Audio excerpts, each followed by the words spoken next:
Studio Tour now. Keep in mind, you guys are listening to a brand new studio tour. So he just started our night tour. This is an all-night tour. You've never seen it before. We've of course still got your old favorites like K-pop, 360, 3D, Jaws, Earthquake, all that good stuff. It's all still downstairs at the world famous studio tour. Entrance is straight ahead. Keep moving forward towards the studio tour sign.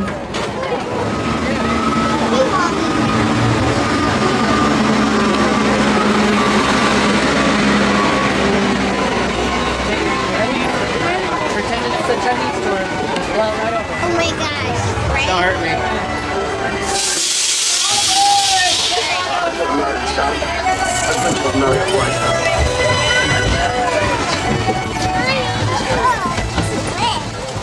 Welcome, ladies and gentlemen, to the world-famous Studio Tour Nighttime Edition.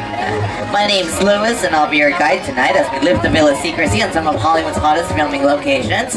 Now, I want to know before we take off, if everyone has 3D glasses. If you do not have 3D glasses, please raise your hands. No, everyone has glasses? Perfect! This is a very special nighttime edition of the world-famous Studio Tour, so I hope everyone is ready, because you will get to experience the Studio Tour in a whole new edition. Now, ladies and gentlemen, once again, my name's Lewis, and as part of our tour tonight, we will see the sets of our backlot lit up like never before. Now, before we start off our tour today, I want to go through a couple of safety rules. Now, safety rules are very important. Please keep your arms, hands, legs, and all body parts inside the tram at all times. If you have an emergency of any kind, say you drop something off the tram, you're having a video or audio issue, you can't see or hear me, or you're having a medical emergency, please pull the emergency cord that's located above your heads that runs down the center of the tram, and I will be back to assist you as soon as it is safe to do so. And last but not least, be prepared, because in our tour we'll have several pyrotechnic effects, several sudden movements, and several water effects. So for those of you sitting on those blue seats, get ready because you will get wet. And yes, for those of you looking around, they are all blue. Now we are starting off our tour today, and as we make our way down the Universal timeline, you'll notice movie posters on either side of the tram. These movie posters represent just a few of the thousands of movies we made right here at Universal Pictures. On the Nighttime Studio Tour, you'll see our famous studio in an entirely different light. Lighting decides an integral part of motion picture making, and tonight you'll see firsthand the lighting design creates the atmosphere, time of day, and mood for a scene. To support all of these productions, our lighting and grip department has an inventory of 125,000 lighting instruments and over 500 miles of cable. The lighting department's role is crucial in fulfilling the vision of the director, as well as bringing the written words of the script to life. In fact, true movie making magic often takes place only at night. Take a look at your screens.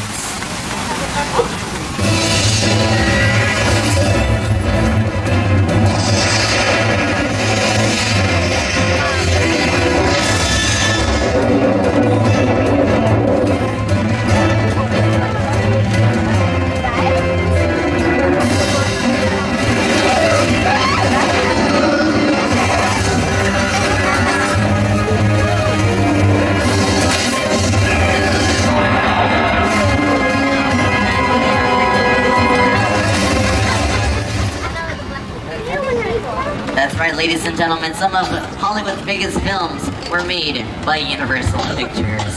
Now, as you see on either side of the tram, starting off on your right-hand side, we have several movie posters for several different movies that were filmed by Universal Pictures. At the top of each poster board, you can see the Universal globe, the logo, and how it has evolutionized throughout many years. Starting 1912, Universal Pictures has created several productions, several movies, TV series, commercials, whatever you can name it, we have made it right here on the Universal lot.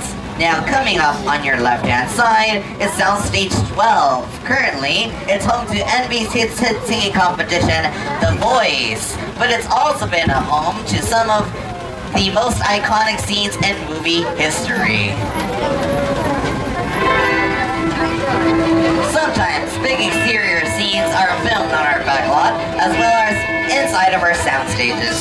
That was the case in the town of Clearfield, and even the classic clock tower seen from the Back to the Future films.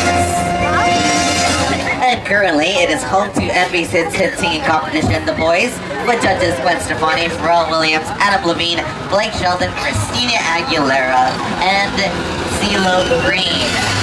And it is even home to some of Hollywood's biggest movies that were made inside of Soundstage 12, such as Frankenstein, Dracula, Scarface, Back to the Future, Jurassic Park, How the Grinch Stole Christmas, and Couples Retreat. The biggest soundstage on the Universal lot, Soundstage 12. But going from the biggest soundstage to the busiest soundstages, on your left-hand side we have Soundstage 25, 24, 23, and 22, which are currently home to the drama series CSI, Crime Scene Investigation, starring Ted Danson and Elizabeth Shue. If you take a look to your left-hand side, we have the Welcome to Las Vegas sign. Well, that's because CSI Las Vegas was not filmed in Las Vegas, but it was filmed right here on our Universal lot.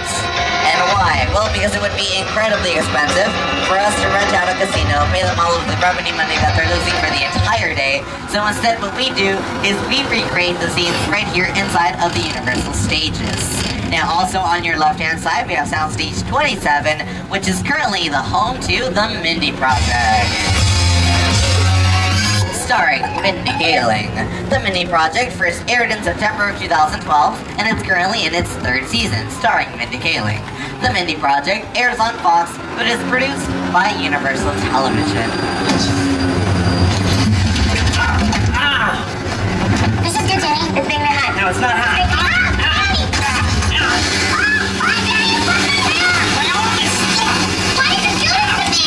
The Mindy Project. Catch it Tuesdays on Fox. Universal Studios, along with Universal Orlando, are part of NBC Universal, one of the largest entertainment companies of the world. This media powerhouse consists of TV networks such as NBC, E, Sci-Fi, USA, Bravo, Telemundo, the Golf Channel, CNBC, MSNBC, the Weather Channel, Oxygen, Esquire Network, and NBC Sports, just to name a few. On your right-hand side, we're passing by Soundstage 43 and 44. Now, 43 is home to Parenthood in its 6th and last season, and Soundstage 44, also on your right-hand side, was recently used to film Fast and the Furious. Yes, Furious 7, the 7th Fast and the Furious film, which was starring Paul Walker and Vin Diesel, right here on the Universal lot. Now, going from these bigger buildings to something a little smaller on your left-hand side, these are what we call production bungalows. Now, back in the day, they used to be pressing rooms to some of Hollywood's hottest stars, like Rock Hudson, Doris Day, and Tony Curtis. But nowadays, they are offices to some of Hollywood's biggest writers, directors, and producers here in Hollywood and in the entire world. And also, on your left-hand side, coming up, we have Bungalow 51 and 95 with the big silhouette along the top that reads Hannibal. That building used to belong to the incomparable director Alfred Hitchcock, which brought us movies like The Birds, Vertigo, and Psycho with Norman Bates. But nowadays it belongs to the De Laurentiis Company, which terrorizes not only in theaters, but also on the small screens with the legend of Dr. Hannibal Lecter. You can embrace the madness with Hannibal Friday nights on NBC. And now we're finishing our front lot to take you to the back lot, where the world is literally just around the corner. We shoot the big stuff out here, exterior scenes on a very large scale. And at times, filmmakers are even called upon during the day to film nighttime scenes, as you can see on your monitors.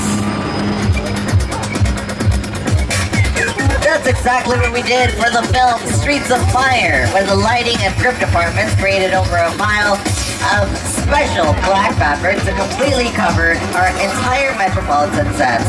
so they can film night scenes during the day. Just about every famous star in Hollywood has walked down these streets at one time or another. Found something.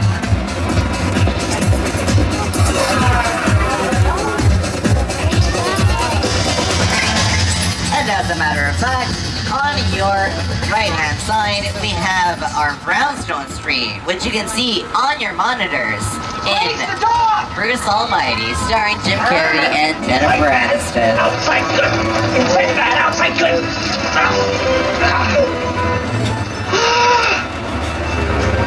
Oh, you're done now. Great. B-E-A-U.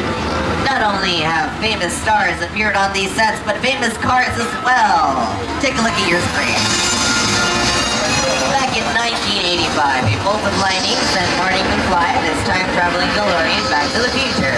The wide shots for this famous scene were filmed out here in Cornell Square, and the close-ups were filmed, as we showed you earlier, inside of Soundstage 12. You notice the building on your left-hand side is different than the ones on your film. Well, because we covered these sets with a wall. So the clock tower from the movies Back to the Future was non-noticeable, and you wouldn't recognize the building you have on your left-hand side from the Back to the Future movies, the clock tower. Well, why? Well, because this way we can give this area a different aspect and to be able to use it in different productions. And now we're taking you from the small town of Hill Valley, entering the Big Apple. 60 years ago, cinematic history was made on top of a subway grate in New York City. We are entering now our famous New York Street. You may recognize it from several productions, and as a matter of fact, it even has its very own Broadway theaters and Macy's store. Now, ladies and gentlemen, get ready. Ladies and gentlemen, presenting one of the most iconic images of the 20th century, it's Marilyn Monroe. Miss Monroe, how about some pictures? Anything for my fans. Oh, do you hear that? Don't you just love the breeze from the subway? Oh, hello, handsome. Oh, here comes another Ladies and one. gentlemen, please remember to stay seated. Oh my God. Oh, goodbye. Bye now. Oh, well, back to work.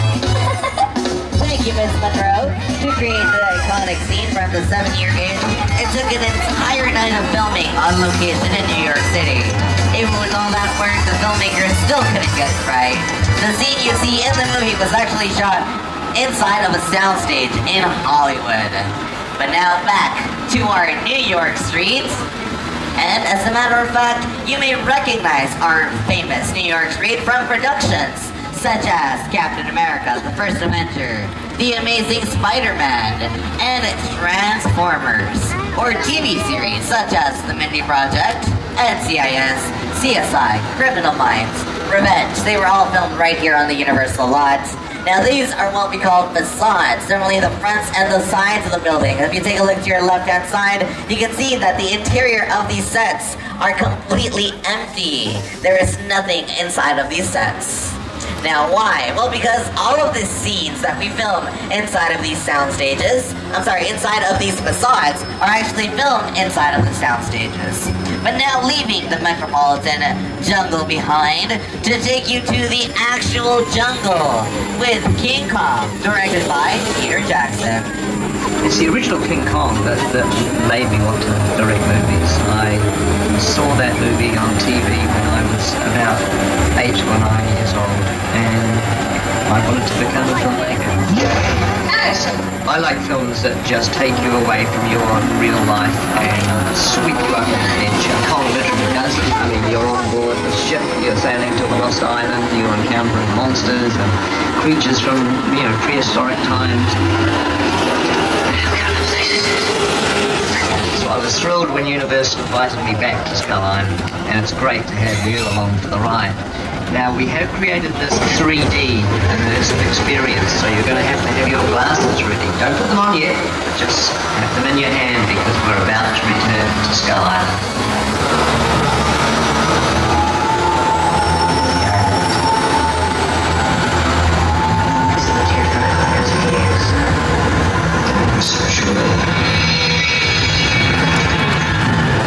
Ladies and gentlemen, welcome to Skull Island.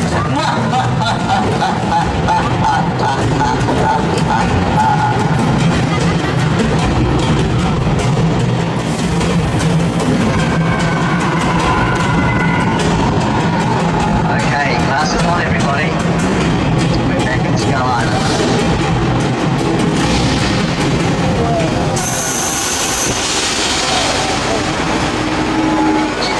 Incredible. Oh man, the paradise!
Projected on the largest 3D screens in the entire world. It is the most intense 3D experience in the entire world, with screens measuring 40 feet high by 180 feet long. And it is directed by Peter Jackson and produced by his team at Weta Digital. With a project like the Studio Tour, the audience is in the middle of the environment. They're looking in all directions. There's creatures coming at them. They're seeing Kong from this side and T-Rexes from the other side. Working on a movie, we always know people are looking. They're looking straight ahead. They're looking at the shot that we're working on. Here you have to take into account that people are looking in all directions. Also, one of the things about this ride, unlike the movies that we're used to working on, there's no cuts because it's one giant shot. This tram that's driving along through Skull Island is where the camera's from. This ring represents where the screen is 10 meters away. We're really creating about 50 minutes of a feature film. That amount of visual information, that number of pixels, and presenting them to the audience, it's a hell of a ride.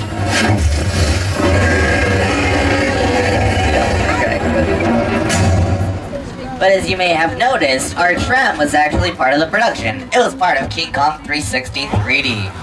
Well, whenever you see any type of vehicle in any type of production, we call them picture cars. And coming up on your left-hand side, we'll have some of Hollywood's biggest picture cars. So have those cameras ready because you won't want to miss this.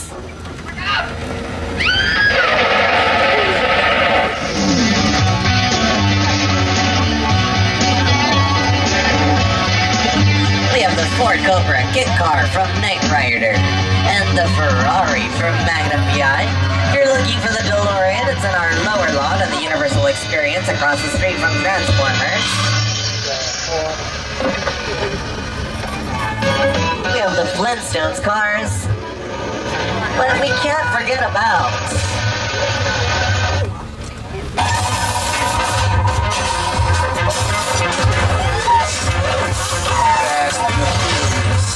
Ja Rule on one, yeah. Fast and the Furious. Fast and the Furious 6 was the biggest grand opening in all of Universal Pictures history.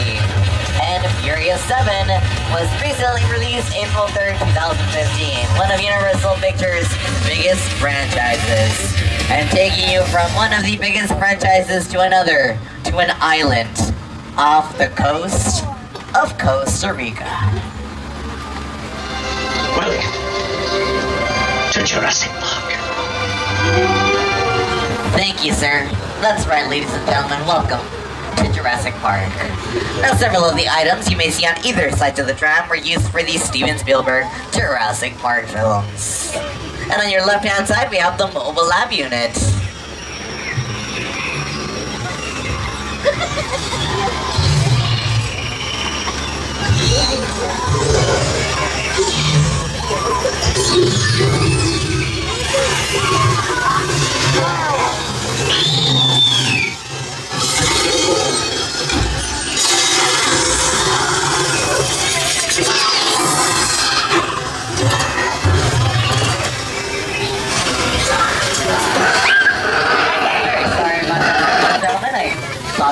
Dinosaurs were locked out. But we do keep the dinosaurs here in case that we need them for a new production, such as Jurassic World. Jurassic World, with executive producer Steven Spielberg, to be released June 12, 2015, starring Chris Pratt and Bryce Dallas Howard. Now, executive producer Steven Spielberg was the original director of the Jurassic Park films, and he used the rain and the weather to set just the right mood in several of his productions.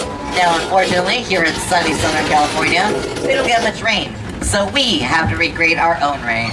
And as a matter of fact, I'm going to show you how we recreate the rain right here in our Universal lot. We are now entering our Old Mexico, where we will show you how we use special lighting effects and nighttime effects to give the illusion that it is actually raining.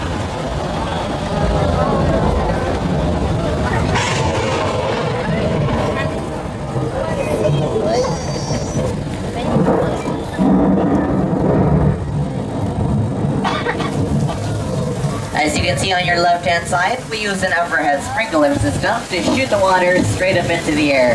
Then it falls down naturally, as if it were real rain. If you take a picture of this rain, you may notice that it doesn't look very well on your camera. Well, that's because in a real production, we add milk powder to the water to set so the water can look whiter and better on film.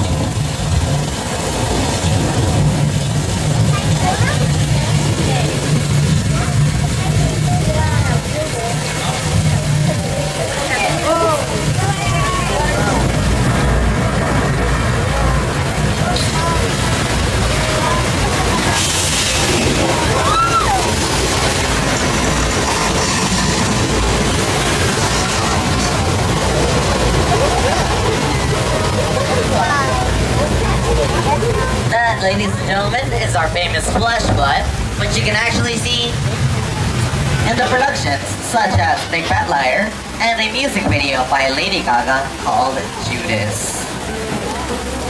Now, where do we go after you've ridden off into the sunset? 6 Points, Texas. Countless movies, TV westerns were made in our very own 6 Point, Texas street, which we will be entering in just a moment. After leaving, crossing the border from our Old Mexico to our 6 Points, Texas. Now, most of the sets on our back lot are what we call facades, just the fronts and the sides of the buildings. And coming up on your left-hand side, we have what we call a practical set. The saloon on your left-hand side is our practical set,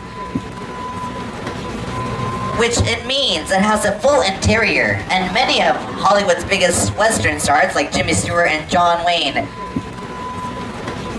At night, the saloon is still open, and the West is as wild as ever.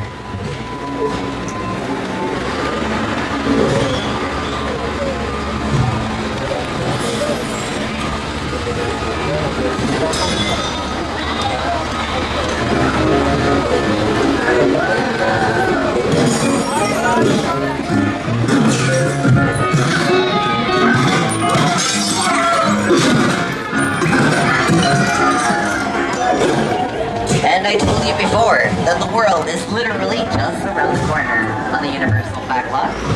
And we're gonna prove it to you as we take you to the streets of France, Spain, or Germany. How do we do it? We simply change the language on the signs and add the right set decoration.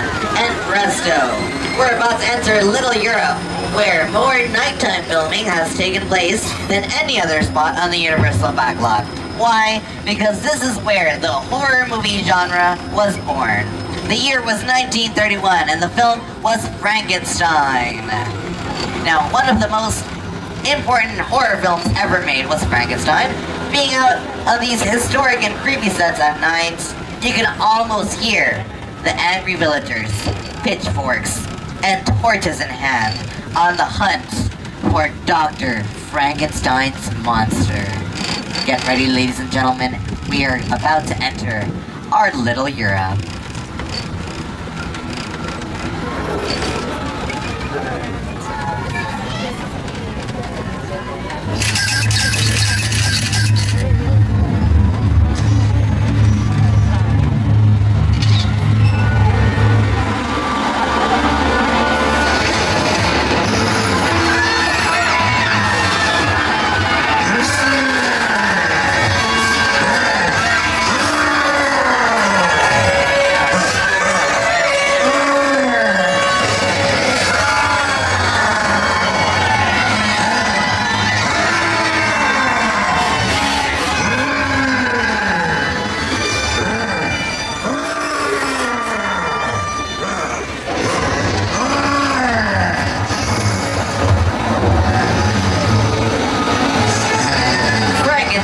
The only classic Universal horror film to film in Little Europe. These famous sets were also featured in The Wolfman, The Invisible Man, The Bride of Frankenstein, and The Hunchback of Notre Dame, which prominently featured the set we are entering now, The Court of Miracles. Another classic horror film that filmed in this location was Dracula, starring Bela Lugosi. Most people don't realize it today, but there were actually two versions of Dracula shot on these sets at the same time. The English language version shot during the day, and the Spanish language version with different actors using the same sets filmed at night. Take a look at your screens.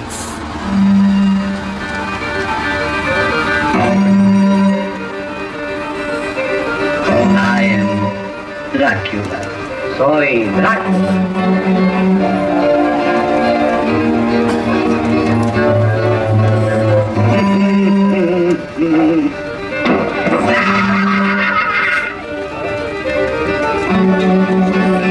I never drink. Why? Yo nunca bebo.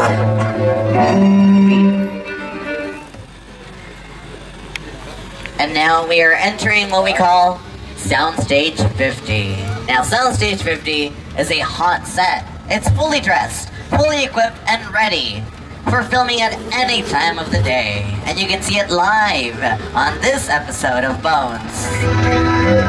Look, they're sweet. He looks very upset. When I talked to the guy in his arms. That's with the FBI? FBI, yeah, we're here about the human remains. That's him. Right over there. You alright? Yeah. Now, as you can see on either side of the tram, this is why we call it a hot set, because it's fully dressed, it's equipped, and it's ready for filming at any time of the day. It's completely decorated, and as you can don't worry guys, this is small California tremor, it happens all the time. As you can see on your left-hand side, we have... Okay, hang on guys, it's gonna be a big one.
call the big one here at Universal Studios because it is what we call a hot set. It's fully dressed, it's equipped, and it's ready, and it's a perfect example of our mechanical effects.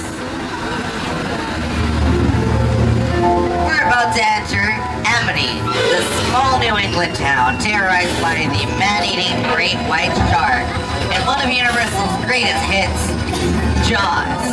Director Steven Spielberg used nighttime scenes to increase the terror of his film, like when the young girl is attacked during the midnight swim, or when Richard Dreyfuss goes diving in search of the lost fisherman.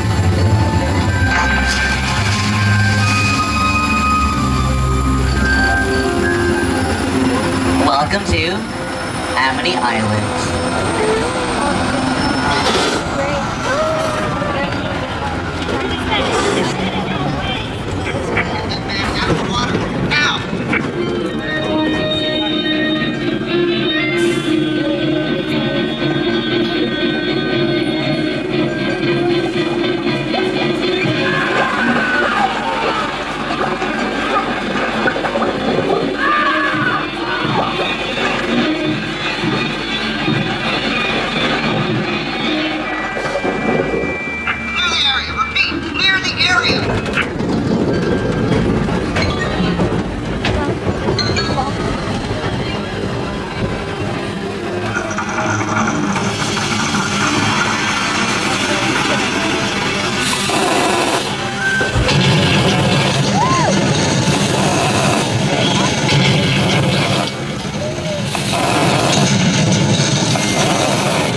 The shark from the movie Jaws, directed by Steven Spielberg. Now the shark didn't always work. As a matter of fact, on the first day of filming, he drowned to the bottom of the Atlantic Ocean. And no, I'm not lying, the actual ocean. What they didn't know was that the shark was deteriorating from the inside out due to the salt water. So they had to switch the shark over from salt water to fresh water and continue the production, but it did push the production over 100 days. And it was the beginning of all of Universal Pictures and of all movies' greatest hits that summer. You may also recognize this quaint town from Murder, She Wrote, starring Angela Lansbury.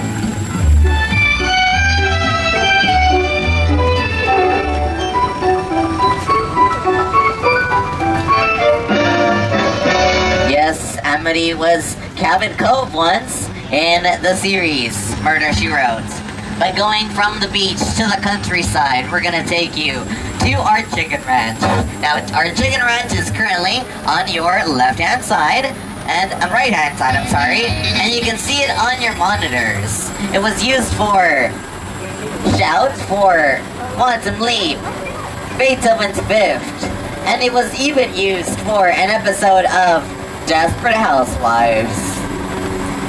But why would I show you one house when I can show you the entire neighborhood? We're going to be taking you into Wisteria Lane. Now, ladies and gentlemen, let's keep it quiet because I don't want to wake up these ladies living right here on Wisteria Lane. And oh, it's a little late for that. Welcome, ladies and gentlemen, to Wisteria Lane from ABC's Desperate Housewives. On your left-hand side, we have Gabriel Solis's house, the big brown house. Also on your left-hand side, the big yellow house that used to belong to Susan Delfino. Right-hand side, big blue house that used to belong to Bree Vanderkamp. And then back to your left-hand side, we have the gray house that used to belong to Lynette Scavo and her crazy kids. Those are ABC's Desperate Housewives. Now, these are what we call practical sets. They're different from the facades that we saw in our New York metropolitan sets. These are practical sets, and you can film inside and outside of these sets. Meaning that most of the series was filmed right here on Wisteria Lane. And for 8 seasons, they hosted or rehosted ABC's Desperate Housewives right here on Wisteria Lane in our Universal backlot. Now, before this was Wisteria Lane, it was known as Colonial Street. Several productions have filmed right here along many years. And I'm going to show you around the neighborhood one more time. On your right-hand side, Yellow House. That used to be the Hardy Boys house in the 70s. Left-hand side, Green House. That was the Leave It to Beaver house in the Leave It to Beaver movies. Right-hand side, Purple House. That was 1313 Mockingbird Lane in the Munsters. And the last house on your right-hand side, the Blue House. That was the sorority house in Animal House. Most recently, Ted 2 with the Talking Bear. That was also filmed right here in Wisteria Lane. Do not miss out. Coming out this summer. But we can't leave Wisteria Lane without taking one last look at ABC's Desperate Housewives. However, some scripts call for something with a little more color, a little more facades, like the scripts from How the Grinch Stole Christmas, directed by Ron Howard. Mr. Grinch, you really are right. Welcome to Whoville, ladies and gentlemen. It's charming, isn't he? Yes. You're a bad banana with Those residents of Whoville had to put up with more than a Grinch out here on the backlot, but next to Norman Bates. No city could have more atmosphere at night than the iconic home of Norman Bates from Psycho. It was a dark and stormy night when Marion Crane took the road from the highway and stumbled upon the Bates Motel.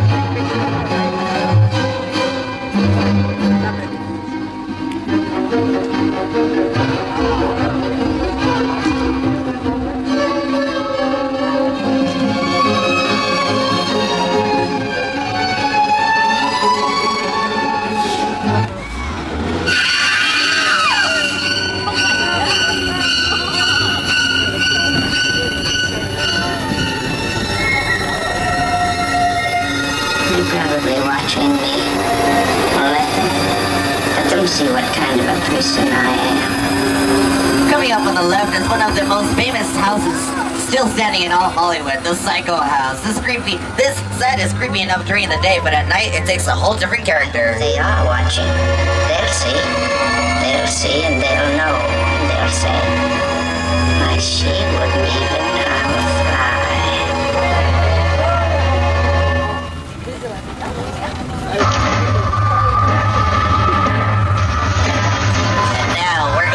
Disaster to another.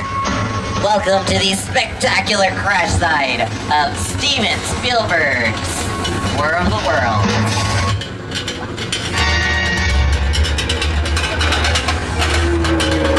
The airplane crash site set is a perfect example of a set that is all designed around the vision that Steven had.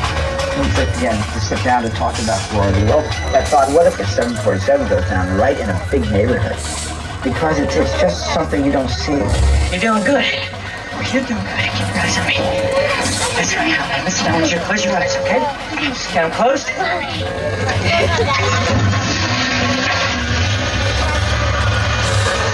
Now I know you're wondering, is this a real plane? Yes, it is. It is a Boeing 747. It was purchased and specifically destroyed for this production. It cost them $60,000 to purchase a plane, which is actually a bargain for a plane. They weren't using it anymore, it was a very old plane. But it cost them over $200,000 to ship it to our backlot. Now on your screens, we have a big blue screen, and you can actually see it on the far end of your left-hand side. Right now, it's lit up, or actually it's a little dark, but you can see it on your monitors. It's what we call Falls Lake. It was used for the Hunger Games trilogy, the second movie, Catching Fire, where the tributes come up for the first time to the area where they're gonna compete, which is the Clock Island, and they jump off, they swim, they fight. That was all filmed in front of this big blue screen with computer-generated imagery. As you can see on your monitors, we can dress it up to look like the mountains, the skies, the deserts, the forest, a lake, whatever we want. But normally, it's a big blue or green screen for computer-generated imagery. Now why blue or green? Because those are the two colors that we lack from the pigment of our skin, so they're the two easiest to separate the actor from the backdrop. Now we've taken you all over the world. We've gone to Europe, we've gone to New York, we've even gone to Hill Valley, and we've gone to the Bates Motel. And we are nearing the end of our tour today. Now, before we take off, we have Jimmy Fallon to give us a little farewell. I can't believe it. We've made it to the end of our tour, you guys. How about our driver and our tour guide? Weren't they the best? Oh, stop it, Jimmy. Hey, before we go, I'd like to sing you a little song I made up. I was just 5 years old. It's called Tramtastic. We had a real good time together. Now the ride is done. We saw some crazy cool stuff, and we had a lot of fun. This tram has made its final stop, but don't be sad and blue, 'cause there's still one more thing that I'd like to say to you. That's right, ladies and gentlemen, there is one last thing I'd like to say to you. Take a look to your left-hand side. We have the giant, massive building. That will be the all-new grand finale ride integrated on the world-famous studio tour, Fast and the Furious Supercharged, opening June 25th in celebration of the tour's 50th anniversary. Now, it's been a pleasure sharing the mystery and magic of movie making during our special Nighttime Studio Tour edition. On behalf of our driver, myself, and everyone here at NBC Universal, we hope you enjoyed your exclusive behind-the-scenes look at our Universal backlot. If you want to continue your cinematic experience, visit Waterworld, a live SeaWorld spectacular. It's a live show, live stunts, live pyrotechnic effects. You do not want to miss out. It's Universal Studios' #1 attraction. Now, ladies and gentlemen, if you are not a season pass holder, do not fret. Just stop by the Universal box office to check out how you can upgrade today's pass for a season pass and visit us all season long. If you have any questions, feel free to come up to me at the end of the tour. I'll be more than happy to assist you. Once again, if you liked my tour today, my name was Lewis. If you did not like my tour today, my name was Poncho. And we hope you enjoy the rest of your day here at Universal Studios Hollywood, the entertainment capital of LA. Alright, Jimmy, you can take it away now. Have a tramtastic day. Have a tramtastic night. Watch your step as you exit the tram, and everything will be alright. Come on, have a tramtastic day. Come on, everyone. Have a tramtastic night. Yeah, car one's getting it on. Just watch your step as you exit the tram, and everything will be alright. Just the dads now, and everything will be alright. Just the moms, and everything will be alright. Just Jaws. Okay, have a tramtastic day. Have a tramtastic night. Once again, ladies and gentlemen, thank you so much for joining us today on the world-famous studio tour. Have an amazing night. Yeah, thank you for coming to the Universal Tour, everybody. Get home safe.